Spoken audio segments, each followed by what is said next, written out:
transposto é igual a 1.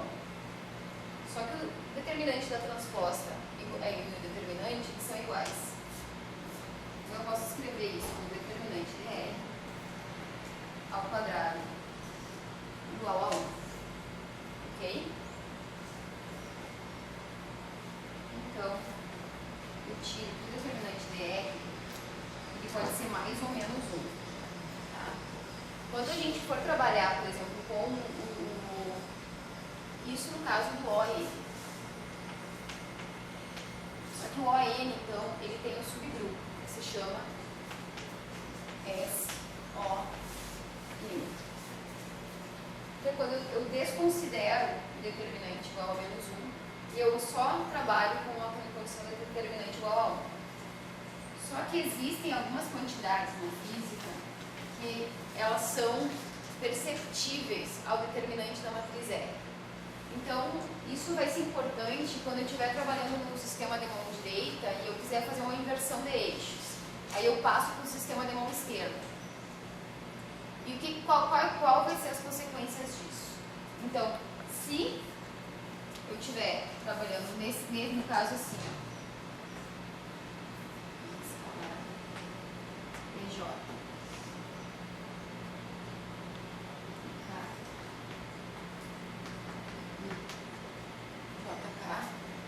eu digo que eu tenho o meu sistema é destrógeno. Se eu já tiver, e é um sistema de mão esquerda, que é o convencional que a gente usa, né, para poder definir um volume como uma quantidade positiva e todas as consequências que a gente viu ontem. Então, ele é definido dessa forma. Só que eu também tenho o meu sistema de mão.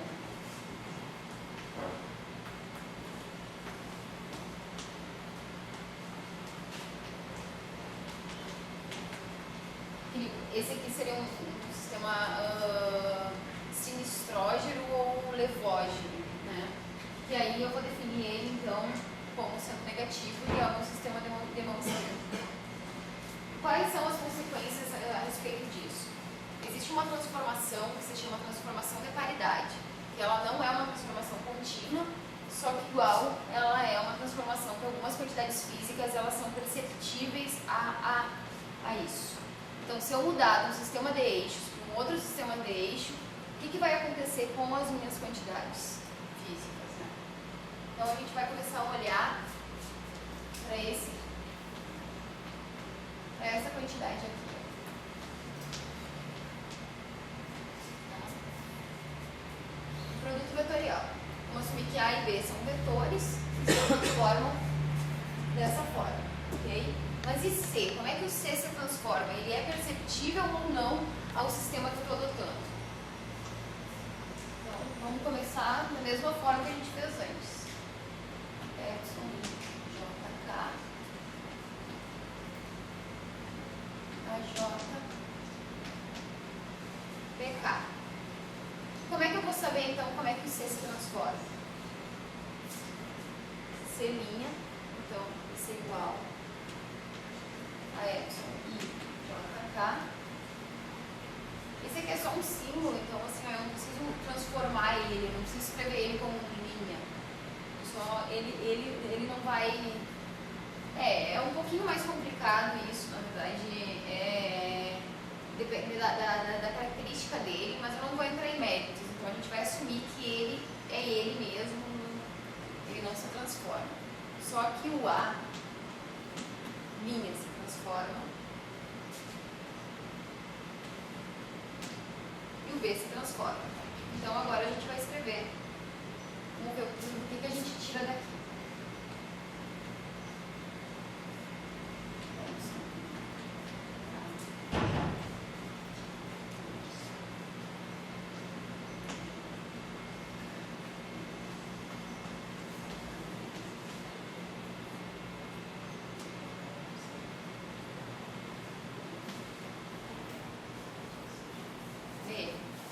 Ok? Tranquilo aqui? Então eu vou organizar ele para ver o que eu posso tirar.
saio dessas duas matrizes aqui, eu volto de novo nessa delta aqui, ó.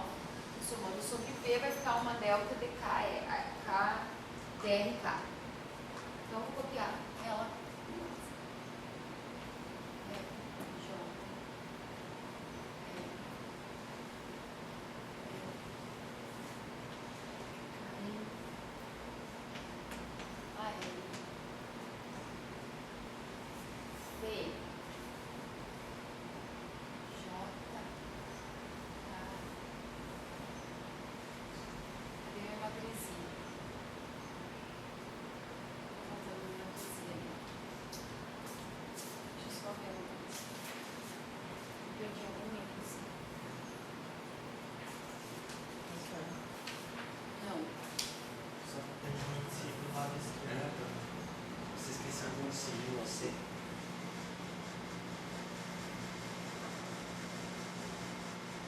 Eu tinha que ter nomeado o K aqui, eu acho que a melhor ideia seria ter renomeado com índice.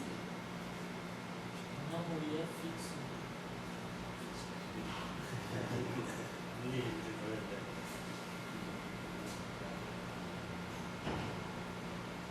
Não, como que eu teria que renomear? Continua assim, vai dando que vai. Você Não, mas ele já tinha que ter aparecido meu Epsilon aí, né?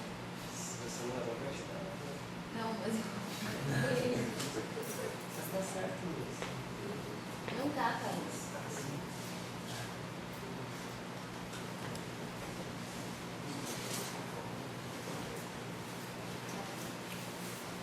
K, J, K, aqui. Não é isso, sim. Eu deveria ter renomeado, não era o índice R, era o índice I. Isso. Entendeu?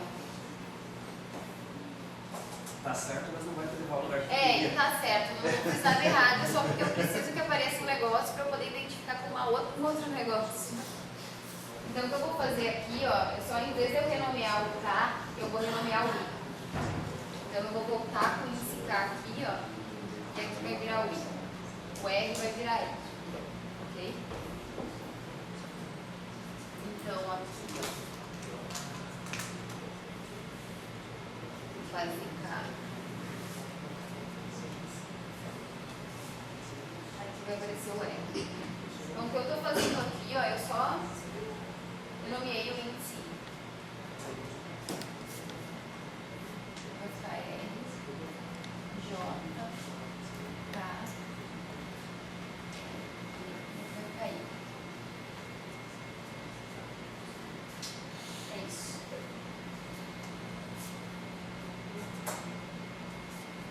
O que eu vou identificar agora? A gente viu ontem que a gente pode escrever, por exemplo, o Thales mostrou para vocês que o epsilon, aquele tensor definitivo, ele pode ser interpretado então como assim, o epsilon I, J, K, mesmo se o determinante DR, ele pode ser escrito como R, IM, R, JM, R, K, T, Epsilon, M, P. Ok? Essa é uma relação que a gente tirou de ontem, que mostrou que a gente pode escrever então dessa forma. O que a gente vai identificar aqui, ó? R, J e K. A gente vai identificar então como essa quantidade aqui. Então, C', ele vai ser igual. Vou contrair então esse epsilon aqui. Vou escrever ele com os índices que sobraram. Então, vai ser P, epsilon P, L, M, R, P, A, L, P, ok? Não, eu ia deixar ele no final, justamente. E o determinante é R. Então, substituir aqui. Ok.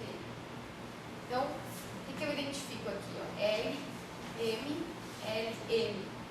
Eu volto ao meu produto vetorial, que era como eu tinha definido o meu C. Então, o que eu tenho aqui? O que é LM, LMP seria isso aqui. C' igual. Determinante DR. L, I, P. Então, aqui o produto vetorial, ok? Todo mundo enxergou que aqui é, eu estou voltando para C, ó. PLM, LM, e eu tinha definido ele dessa forma. Então, eu só vou escrever C. T. Então, o índice que sobrou. Tá? Então, o que eu tenho aqui? Ó? Eu tenho que C' se transforma, que é a minha componente I, né, desde o início, se transforma, então, em determinante R vezes R, C. Okay? Então, a gente vê que se a gente considerar, por exemplo, o grupo ON e não o grupo SON, essa quantidade aqui não pode ser considerada um vetor. Então, a gente chama ele de pseudo-vetor ou vetor axial. Né? Porque ele vai se transformar, então ele vai ser sensível ao determinante dr. Então, essa aqui é uma outra característica, então, uma outra lei da transformação. Okay? E a mesma coisa também a gente pode estender esse conceito, no caso aqui o epsilon, por exemplo, ele também é sensível ao determinante dr. Então, essa característica aqui isso aqui é uma transformação que a gente fala que é uma transformação a gente considera uma transformação de paridade. Então, quando a gente inverter os eixos, ele vai ele vai ficar menos ele mesmo. Okay? Se a gente considerar o grupo SO e ele não, ele é um vetor. Okay? Ele não tem esse tipo não é sensível ao determinante. Tá? Uma coisa curiosa é que essa sensibilidade se reflete às vezes no seguinte: um vetor, se você especificar a direção e o sentido e o módulo dele, ponto, acabou, você não precisa mais nada.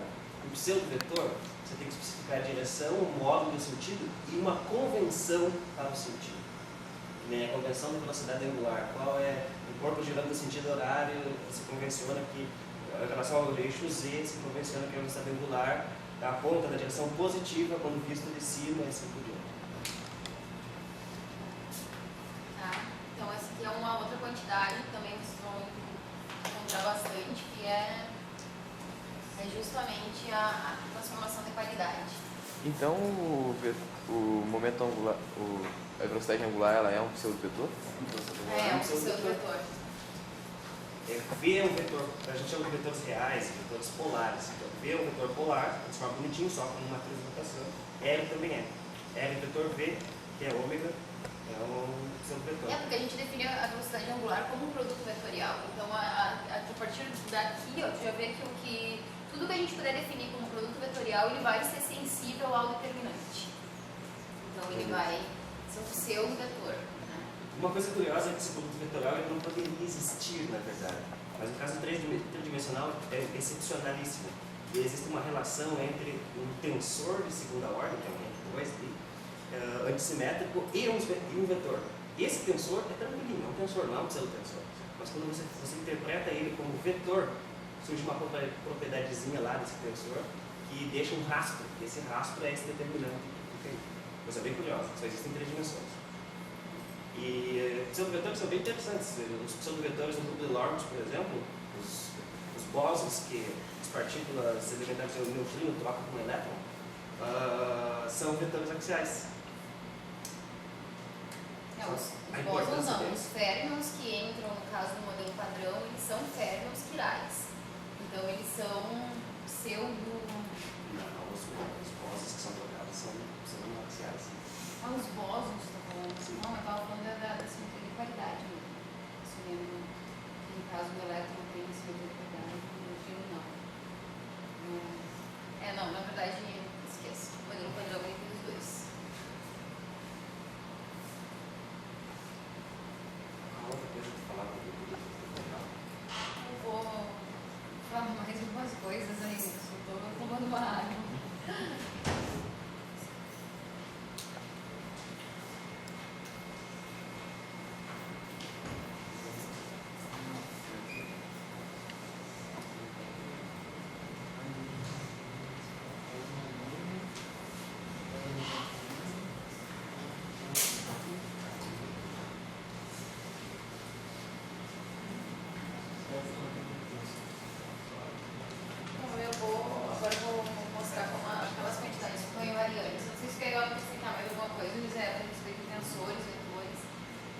Isso assim, ó, é bem vocês vão ter que trabalhar, mas assim, ó, a cotação é sempre quem vai determinar a característica, então a natureza de todos os objetos que eu vou trabalhar.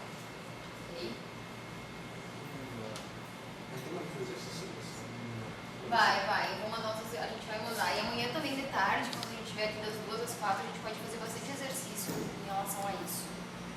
Mas isso não determina uma matriz de notação, não é sempre positivo, porque não vai dar a identidade neurométrica.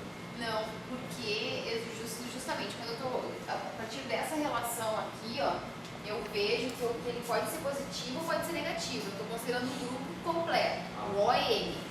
Quando eu determino que ele é positivo, aí eu estou num subgrupo de ON, eu estou no SON. Né? Você pode ter outras matrizes de notação. Isso, outras matrizes a única condição que eu estabeleço entre elas é que elas sejam ortogonais. Determinante igual a 1, mas ele pode ser mais ou menos 1. Né? É porque isso vem do fato de a gente tentar preservar aquele produto escalar. Então a única relação que a gente tira dela é o produto escalar para preservar ele. É isso. Então aqui, ó, quando eu considero os dois determinantes, eu estou falando do grupo completo, ON. Quando eu considero só o determinante 1, então SON, e aí não tem sentido falar de pseudo-vetores, né? Porque aí o determinante é igual a 1. No caso do AN, então, a matriz de notação seria composta por cossenos e senos hiperbólicos. Isso. Dá para descrever ela também em termos de cossenos e senos hiperbólicos, né? Não, S, esse é o grupo de Lorentz, na verdade, não esquece. Senos hiperbólicos, aí aí já a métrica ela é diferente, porque a gente está considerando aqui que a métrica nossa é a identidade, né? No caso dos cossenos hiperbólicos é quando aí seria tempo e espaço, né? Menos 1, menos 1, menos 1, menos 1. Depende da Aí composição. aí a quantidade que eu preservaria seria essa aqui, ó, ds quadrado, aí a parte seria métrica aqui, e ela seria um pouco mais complicada. A gente pode falar disso nas aulas de exercício, nas próximas aulas. Vocês podem trazer curiosidades também, coisas que você quer que a gente discuta. Porque a gente pode, assim, ó, tudo que a gente está fazendo para cá pode ser estendido para o grupo de Minkowski, né? Que ele é bem mais rico e bem mais interessante, inclusive. Não é José, só acho que não. Mas a gente está partindo agora fazendo espaço euclidiano mesmo. Então a nossa métrica, né? Então, várias coisas se perdem, mas tudo está aqui. Só que algumas coisas no espaço euclidiano elas são identicamente zero, então elas não aparecem. Curvatura, por exemplo. Curvatura, por exemplo, a gente pode deduzir ela no espaço euclidiano, A gente está enfatizando os índices, porque depois que você pega essa maquinaria dos índices, você já nem pensa mais, escreve as equações muito rapidamente, muda isso, para lá e para cá, fica mais fácil discutir a física e as ferramentas matemáticas que virão depois. Para discutir espinor, para discutir isso e aquilo. Essa notação intrínseca de vetor, com uma seta em cima, ela é interessante, né? Porque o vetor não depende do sistema de verdade, não depende das componentes, mas trabalhar com os componentes você tem mais poder algébrico. E aí tem no grupo de Lorentz até tem uma questão curiosa, que é quando a distinção entre os vetores covariantes e contravariantes. Então a lei de transformação aqui, ó, esse aqui seria um vetor covariante. O vetor covariante é quando o índice fica embaixo. Não sei se vocês já estão ligados, né? Não?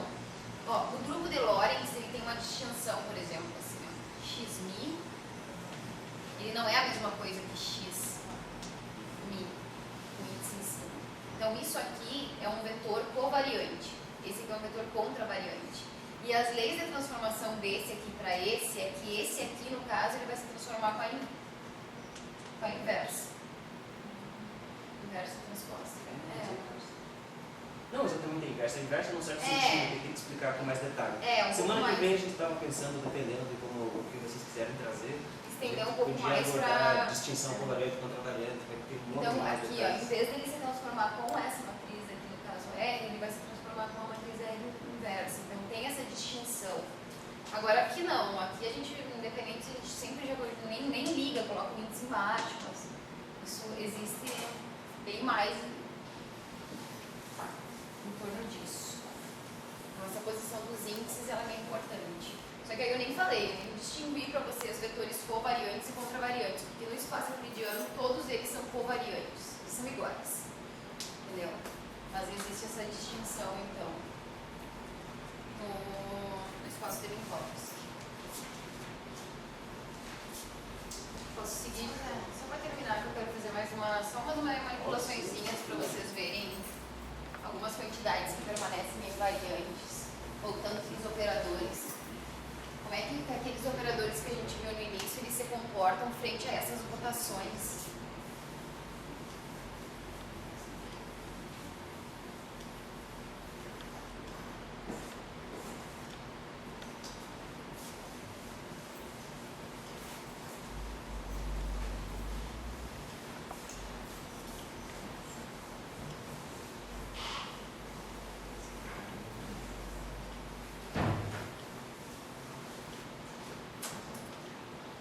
No caso da delta, por exemplo.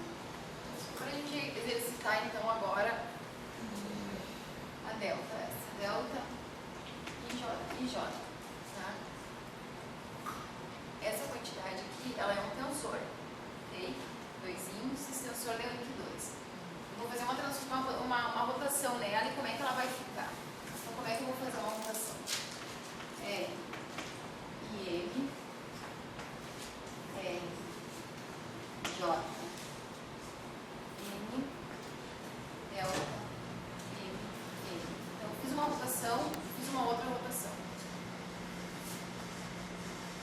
Uso a propriedade da delta aqui. Faço M igual a N, vou chegar em R, M, R, J, M. Contraindo aqui, delta e J. Então eu faço uma rotação, ela permanece invariante. Esse aqui é o caso da delta de Coulomb. E agora vamos ver como é que ficam aqueles operadores que a gente definiu então anteriormente. Porque se eles nos dão, a gente olha para eles e a gente sabe já qual é o caráter. Por exemplo, o gradiente de uma função vetorial. Eu sei que o gradiente, o operador derivada, ele tem status de vetor, né? Ele tem as componentes. Então, se eu fizer o gradiente de uma função escalar, eu vou ter um vetor. Então, como é que ele se transforma quando eu fizer uma rotação? Para mostrar para vocês que aquelas quantidades elas são bem gerais. Então, independente se eu fizer, elas permanecem invariantes. No caso, por exemplo, aqui, ó, esse aqui é interessante. Tá? O gradiente de uma função vetorial. Então, vou fazer uma rotação, né? Então, vou ter linha. Eu defini ele antes como del e linha, né? No caso, eu já estou escrevendo ele já fazendo uma transformação. O φ, ele é um escalar, então ele não precisa levar o linha, né? Porque a gente já sabe que ele permanece igual.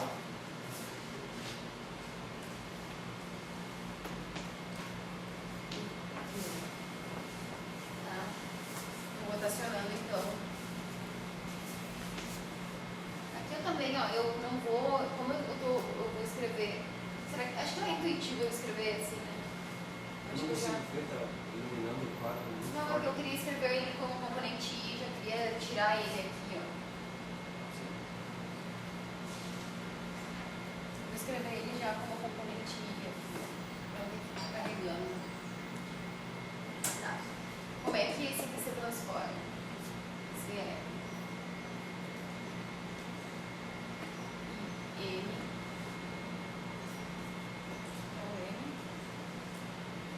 Ok? Tranquilo? Lembra que tem um vetor aqui, então ele se transforma como um vetor. Enfim. Tá? Mas quem é esse meu del I linha? Eu tinha escrito ele antes como ele é um del X linha. Tá? Então vou fazer uma regra da cadeia para poder identificar aqui. Eu vou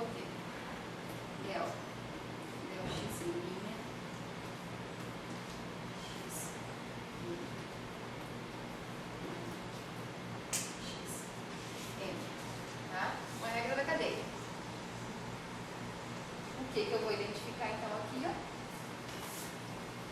Esse termo aqui vai ser no R e M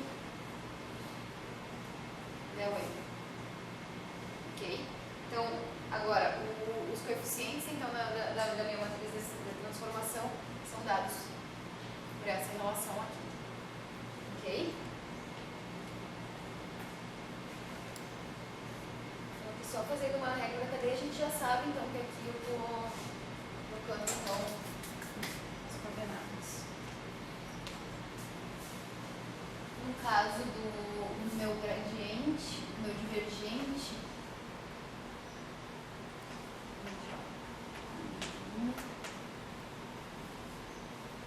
nesse caso aqui ele não vai ter mudança nenhuma porque ele já é um escalar, né? O divergente no vetor. Ok? Tranquilo?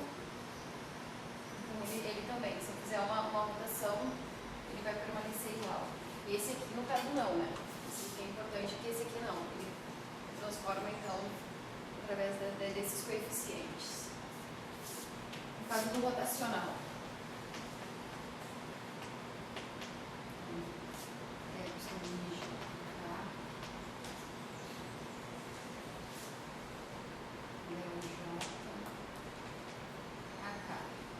Então, quando eu fizer uma rotação,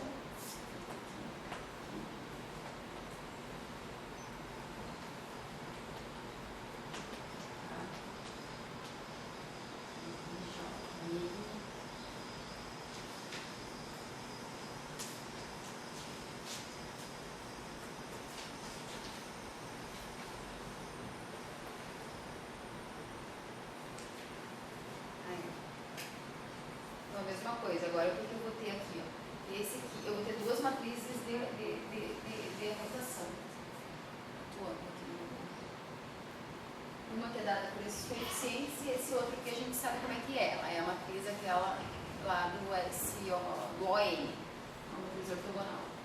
Então assim, ó, eu tenho esses coeficientes que giram a minha derivada e eu tenho essa matriz de rotação que gira o meu vetor. No caso do gradiente também, ele é um escalar, então ele fica igual.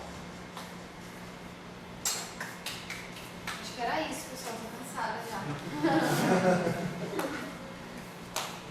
Mas amanhã a gente pode trabalhar bastante também. A gente já vai agora indo um pouco mais, agora de forma bem mais generalizada, agora a partir das próximas aulas. Não, amanhã ainda não, né? Vocês já trabalharam com coordenadas esféricas.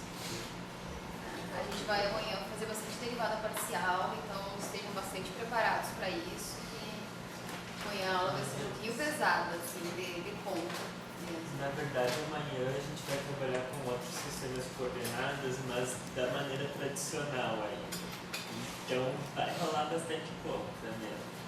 Mas na semana que vem a gente vai começar a trabalhar com coordenadas generalizadas utilizando essa notação inicial. E aí vocês vão ver que vai ter uma simplificação bem grande e a gente vai poder escrever todas essas quantidades, o gradiente, divergente, rotacional, laplaciano e os elementos diferenciais também, em qualquer sistema de coordenadas. E a gente vai fazer isso, a gente vai pegar essas expressões e vai conseguir escrever direto, por exemplo, coordenadas esféricas, cilíndricas, parabólicas, toroidais, elípticas. Todas as coordenadas curvilíneas a gente vai poder. Curvilíneas ortogonais. Porque você só consegue separar a equação de Laplace e Helmholtz, que aparecem todos os problemas físicos quase do mundo, em sistemas de coordenadas ortogonais. Sistemas de coordenadas não ortogonais, você não permite separação da equação, porque você não consegue E a gente fazer só muita coisa. resolve na física as equações que são separáveis, né? Que tem a equação de Laplace. Isso é comum para vocês, essa linguagem ou não? Separação da equação de Laplace. Então é isso que a gente vai fazer, sabe? Vai trabalhar com todos os sistemas de coordenadas em que isso é possível. E só voltando no nosso início da aula, amanhã então tem aula de exercício às 2 horas. não interessa muito se vocês já fizeram exercícios ou não. É mais um grupo para a gente discutir, é um espaço para isso, para ter aberto para vocês virem, conversarem sobre isso, discutirem, fazerem os exercícios, tirarem as dúvidas que vocês quiserem. Mas tomar café, se quiserem levar o lanchezinho, pode levar. Então é algo bem informal mesmo, é um espaço que a gente está abrindo para isso, para discussão.